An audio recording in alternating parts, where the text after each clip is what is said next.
And we should expose the lies employed by the terrorists to survive.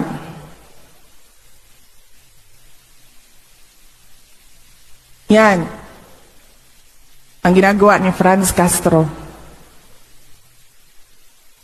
Sige lang sila atake, sige sila atake. And then nag-aantay ako. Give me something concrete that I did something wrong. And then there's nothing.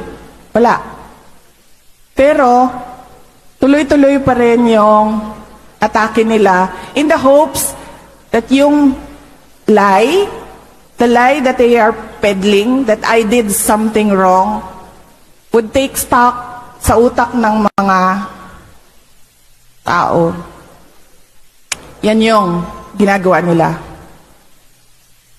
Kaya, naglabas na kami ng statement ngayon Nagpasalamat na kami kay Congressman Estela Kimbo, nagpasalamat na kami kay ES, nagpasalamat na kami kay Secretary Gibo, nagpasalamat na kami sa mga nagsasalita. Pero sinasabihan namin sila privately, wag na kayo magsalita because there is no defending an attack that is meant to run paulit-ulit para in the end yung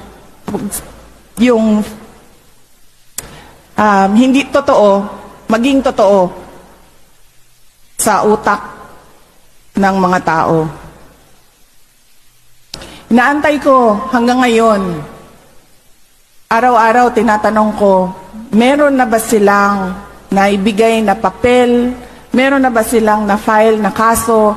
Meron na ba anything to really show na merong ginawang mali ang Office of the Vice President? Wala.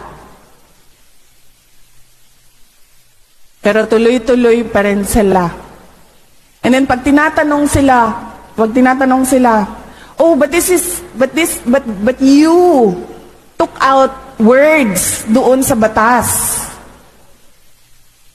You took out words doon sa batas and you interpret it this way. Sabi nila, huwag niyo na basahin yung 3 words dyan.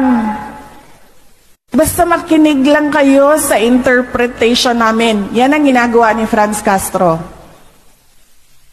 Ngayon, at ng buong block na ginagamit namin ang pera para hanapin yung koneksyon nila sa mga NPA. Tapos sasabihin ni Franz Castro, tingnan nyo, kulang ng 2 million ang enrollment ng DepEd. Tanungin nyo si Inday Sara na saan ang 2 million na learners ng Department of Education. Kasi hanggang ngayon, kulang ang enrollment nila. Ikumpara natin sa number last year.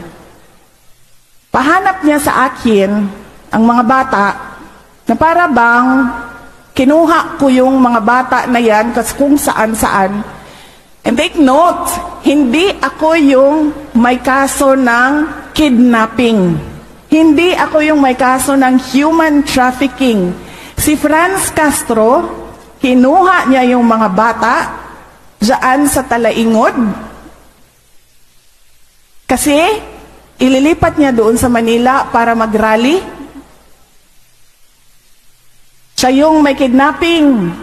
Siya yung may human trafficking.